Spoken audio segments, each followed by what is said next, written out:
दिल्ली के विधानसभा चुनावों के जो परिणाम आए हैं उससे देश की राजनीति का पैटर्न कैसे चेंज हुआ है, इसको लेकर के क्या क्या इस परिणामों से संदेश मिलते हैं, चार बड़े संदेश क्या है। और इसके अलावा राजस्थान में बीजेपी और कांग्रेस की सियासत के लिए भी इन चुनाव परिणामों से क्या संदेश निकल रहा है, या फिर कहें कि इन चुनाव परिणामों का राजस्थान में बीजेपी कांग्रेस की पॉलिटिक्स पर क्या कुछ असर पड़ेगा, आज इसी पर बात करेंगे। दिल्ली के चुनाव परिणामों से पहले भी मैं जब हरियाणा के रिजल्ट आए, जब महाराष्ट्र के रिजल्ट आए, तो इस पॉइंट पर ऑब्जर्व कर रहा था और दिल्ली के चुनाव परिणामों ने यह बात पूरी तरीके से स्पष्ट कर दी। वो ये कि अब चुनावों को, विशेष तौर से लोकसभा स्तर के चुनाव और विधानसभा स्तर के चुनावों को डेटा पर जीता जाएगा। अब बहुत जो हाइप क्रिएट होती है, जो बज क्रिएट होता है, उसके जरिए जो परसेप्शन क्रिएट होता है, जिसे अपन माहौल कहते हैं, जो माहौल ऊपर ऊपर से दिखता है, उसके आधार पर सिर्फ चुनाव नहीं जीते जा सकते हैं। अब चुनाव वही जीतेगा जिसके पास में आंकड़े हैं, जिसके पास में तथ्य हैं, जिसके पास में डेटा है, जिसके पास में सर्वे हैं, जिसके पास में रिसर्च है, बूथ लेवल और एक एक वोटर तक का रिसर्च है, और उस एक एक वोटर को साधने की उसके पास में रणनीति है। आने वाले समय में चुनाव वही जीतेगा। ये ट्रेंड आगे और ऑब्जर्व किया जा सकता है। अगले 3-4 सालों में ये मजबूती से ट्रेंड स्टैब्लिश हो सकता है, और मुझे ऐसा लगता है कि अगले 10 साल की सियासत इस तरह के जो माइक्रो और मैक्रो लेवल का जो मैनेजमेंट होता है उस पर जा सकता है। दूसरी जो सबसे अहम बात है वो फ्री स्कीम्स है। वैसे फ्री स्कीम्स काम कर रही है, आप ये कह सकते हैं, लेकिन मेरा इसमें एक ऑब्जर्वेशन है कि सिर्फ फ्री की स्कीम्स काम नहीं कर सकती हैं। इसमें आप ट्रेंड दे सकते हैं। तेलंगाना के अंदर केसीआर सरकार, उड़ीसा के अंदर नवीन पटनायक सरकार, और पंजाब के अंदर भगवंत मान सरकार, और अब दिल्ली के अंदर अरविंद केजरीवाल सरकार। यहां के जो राजनीति जिस तरीके से पलटी है, उससे एक संदेश इन परिणामों से यह साफ झलकता है कि आप जनता को फ्री स्कीम्स के वादों के जरिए एक बार सत्ता में आ तो सकते हो। जनता को फ्री की योजनाएं तो चाहिए, लेकिन उसके साथ साथ जनता को फंडामेंटल लेवल पर, रूट्स लेवल पर डेवलपमेंट भी चाहिए। आप सिर्फ 3 फ्री की योजनाएं लेकर के 5 साल तक राज नहीं कर सकते। सड़क, पानी, बिजली, स्वास्थ्य, स्कूल्स, इसके जो बेसिक इंफ्रास्ट्रक्चर लेवल का जो काम होता है वो भी होना चाहिए। सरकारी योजनाओं में भ्रष्टाचार नहीं होना चाहिए। सरकारी सिस्टम है वो पब्लिक के लिए रेस्पॉन्सिबल होना चाहिए, और रेस्पॉन्स देने जैसा भी सिस्टम होना चाहिए। क्योंकि आप केसीआर, तेलंगाना कई सरकारी योजनाएं मुफ्त चलाई, लेकिन सरकारी योजनाओं में करप्शन होने की वजह से और बाकी के डेवलपमेंट के कामों पर सरकार विफल होने की वजह से वहां चुनाव हार गई। उड़ीसा के अंदर नवीन पटनायक चुनाव हार गए।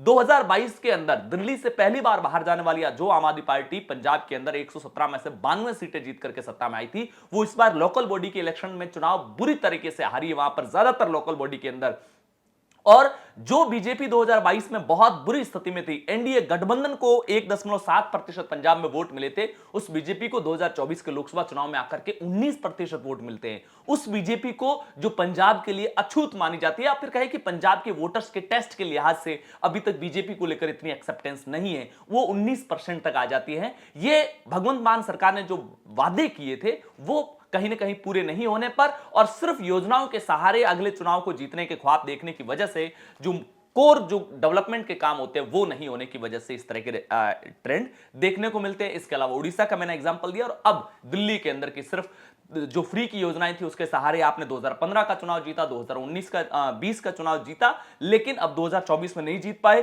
क्योंकि 20 में जो बेसिक जो रीजंस थे उसको लेकर के अरविंद केजरीवाल अक्सर एमसीडी में उनका जो मेयर, उनका जो बोर्ड नहीं होने की वजह से उन पर बीजेपी पर ठीकरा फोड़ते थे, लेकिन इस बार उनके पास में वो भी नहीं बचा और जनता में एक क्लियर मैसेजिंग थी। तीसरी जो फ्री स्कीम्स को लेकर के एक और जो आंकड़े दिल्ली को लेकर विशेष तौर से है कि जैसे और इन आंकड़ों को डेटा मैनेजमेंट के जरिए बीजेपी और आरएसएस ने ग्राउंड लेवल पर पहुंचाया भी है। सिर्फ ये आंकड़े बाहर से दिखने वाली चुनावी कैंपेन के जरिए जनता के जहन तक नहीं पहुंचाए जाते हैं। ये आंकड़े साइलेंट कैंपेन और माइक्रो मैनेजमेंट के जरिए जनता के जहन में बिठाए जाते हैं। जैसे एजुकेशन की बात करते हैं अरविंद केजरीवाल, दिल्ली के अंदर हमने एजुकेशन सिस्टम बहुत अच्छा किया, लेकिन आंकड़े ये कहते हैं कि पिछले 2 साल के अंदर 8वीं में 46,000 बच्चों को फेल किया गया, 50,800 बच्चों को 11वीं में फेल किया गया, और 8वीं, 9वीं, 11वीं के अंदर 44% बच्चे ऐसे हैं जिनको फेल करने का ट्रेंड चल रहा है। और इससे क्या हो रहा है कि जो गार्जियन है, जो अभिभावक है, उन पर ट्यूशन का बर्डन बढ़ रहा है, उन पर प्राइवेट स्कूलों की ओर शिफ्ट होने का बर्डन बढ़ रहा है। तो आपके फ्री स्कूल के वादों के बावजूद आप, क्योंकि आप उनको पास नहीं कर रहे, आपको लगता है कि अगर ये 12th पास करके कॉलेजों में चले गए तो हमारे जो ये फ्री एजुकेशन का जो पूरा एक इकोसिस्टम हमने जो बज़ क्रिएट रखा है वो एक्सपोज हो जाएगा, बबल फूट जाएगा, लिहाजा इनको फेल करते रहो ताकि ये साइड में अपनी कोचिंग भी लेते रहे। तो जब बच्चे कोचिंग और अपनी जो ओपन स्कूलिंग के जरिए ही अगर सीखेंगे तो फिर आपके ये स्कूल मॉडल का कोई रीजन रहता नहीं है। और बीजेपी ने ये बात एक एक वोटर्स तक पहुंचाई है। और दिल्ली के अंदर कहा भी जाता है कि साउथ दिल्ली और वेस्ट दिल्ली के अंदर जो पोश इलाके जो या फिर वीआईपी इलाके जो माने जाते हैं वहां पर एजुकेशन में ज्यादा फंड खर्च हुआ है। जो पिछड़े इलाके हैं, जो मिडिल क्लास के इलाके हैं, वहां पर एजुकेशन में फंड भी कम खर्च हुआ था। पानी जिसको लेकर दिल्ली में एक दिल्ली जल बोर्ड भी बना हुआ है जिसका काम है दिल्ली में लोगों तक पानी पहुंचाना। लेकिन पिछले 3 साल का डेटा देख लिया जाए या फिर सीएजी रिपोर्ट को अगर देख लिया जाए तो यह स्पष्ट होता है कि दिल्ली के अंदर इस पानी की सप्लाई में 16% लीकेज है, कंटिन्यूअस लीकेज है। कालाबाजारी हो रही है, करप्शन हो रहा है और इसकी वजह से टैंकर माफिया दिल्ली में पनप रहा है। अब टैंकर माफिया किन नेताओं के करीबी है, किन को फायदा पहुंच रहा है, उसके जरिए किन की कटिंग जा रही है, ये एक अलग देखने वाली बात है। हेल्थ को लेकर बात हुई, मोहल्ला क्लिनिक को लेकर बात हुई, लेकिन मोहल्ला क्लिनिक का बेसिक इंफ्रास्ट्रक्चर बहुत खराब था। कहीं डॉक्टर्स नहीं थे, कहीं मेडिकल सप्लाई नहीं हो रही थी, कहीं जो मोहल्ला क्लिनिक के अंदर जो रिक्वायर्ड इक्विपमेंट मशीनें होनी चाहिए वो नहीं होती थी, कहीं जो भवन होते थे वो बहुत जर्जर हालात में होते थे, केवल नाम के मोहल्ला क्लिनिक खोल दिए गए थे। और ये एक समय के साथ शुरुआती टाइम में जनता क्या उस कैंपेन के जो बज क्रिएट होता है उसके बहकावे में आ जाती है, लेकिन समय के साथ समझ आता है। और मैं सिर्फ ये आम आदमी पार्टी का नहीं कह रहा हूं, मैं इसके जरिए ये समझाने की कोशिश कर रहा हूं कि इन चुनावों से ये मैसेज निकले हैं कि देश की राजनीति में कैसे एक शिफ्ट, वोटर का जो टेस्ट है उसमें कैसे एक शिफ्ट आ रहा है। एक टाइम था 2016, 17, 18 का, तब सोशल मीडिया का जो बज क्रिएट होता था उसी से टोटल अपना वोटर अपना मूड डिसाइड करता था। अब उसका जो वो वोट करने के लिए जो मूड डिसाइड करता है उसका जो स्वाद है, उसका जो पैटर्न है वो बदलता जा रहा है। मैं यही समझाने की कोशिश कर रहा हूं।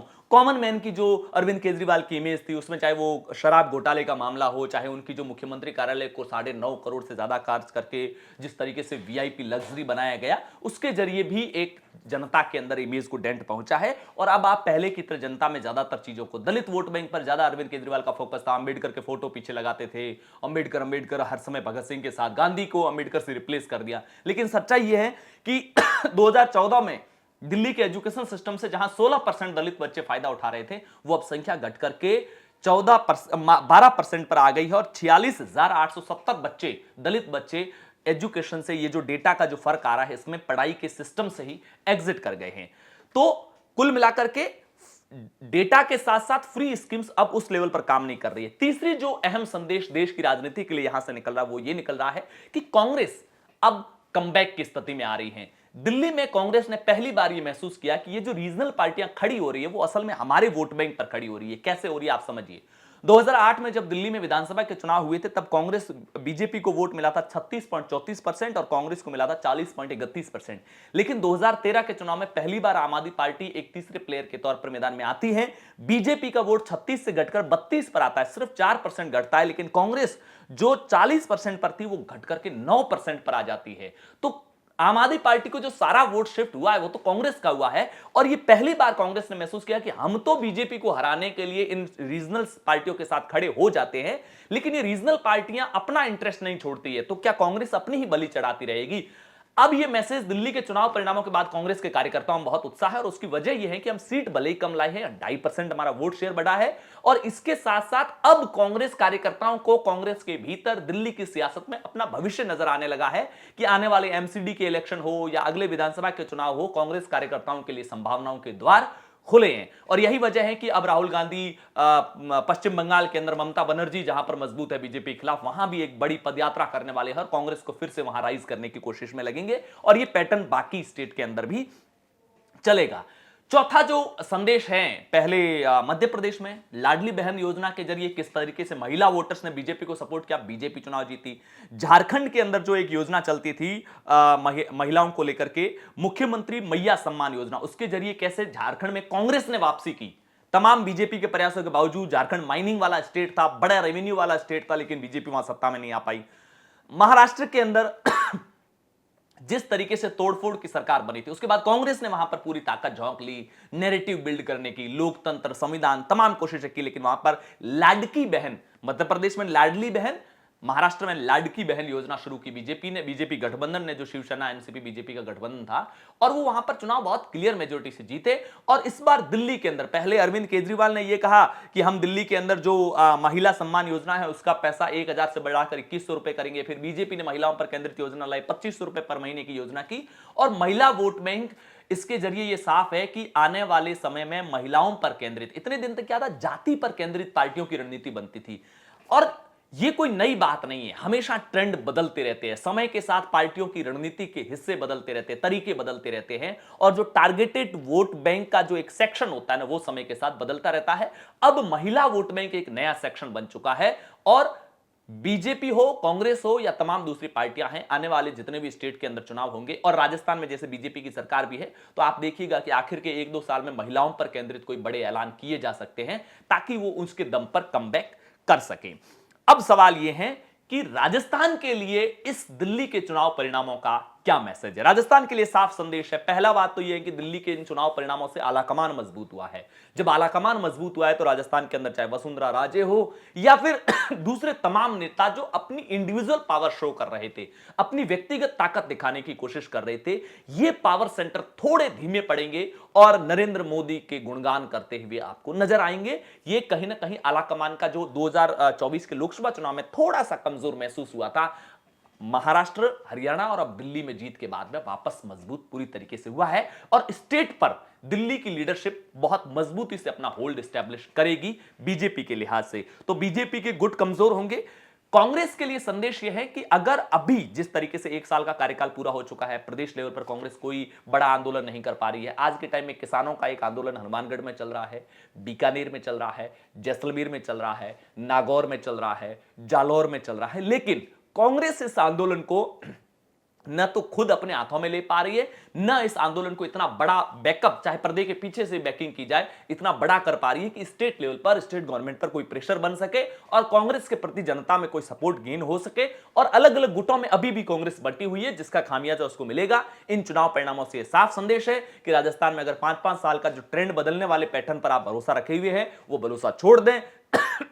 अगर बहुत करप्शन के आरोप नहीं लगे, आखिर के समय महिलाओं पर केंद्रित कोई घोषणाएं हुई और फ्री की 1-2 स्कीम्स राजस्थान को लेकर, क्योंकि राजस्थान में जनता को डायरेक्ट बेनिफिट बहुत कम योजनाओं का मिलता है, इनडायरेक्ट बेनिफिट तो फिर भी कई योजनाओं का मिल जाता है, तो फिर बीजेपी फिर से रिपीट करेगी, इसमें कोई दो राय नहीं है। क्योंकि भजनलाल शर्मा अपनी सॉफ्ट इमेज के जरिए हर एमएलए को साधने की कोशिश कर रहे हैं। माइक्रो लेवल पर इस बात का पूरा ध्यान रख रहे हैं कि विधानसभा लेवल पर चाहे वो विधायक हो या फिर चुनाव लड़ चुका प्रत्याशी हो, उनके अंदर कोई असंतोष न पनपे और उनको यह महसूस नहीं होना चाहिए हमारा काम नहीं हो रहा है, तो फिर भजनलाल कमबैक करेंगे। तो कांग्रेस के लिए संदेश यह है कि गुटों में बटे रहने के बजाय एकजुट हो जाए, ग्राउंड पर काम करे, संगठन को मजबूत करे और गवर्नमेंट के खिलाफ एक एनवायरनमेंट बनाने की कोशिश करे, अदरवाइज वो वापसी सत्ता में नहीं करेंगे।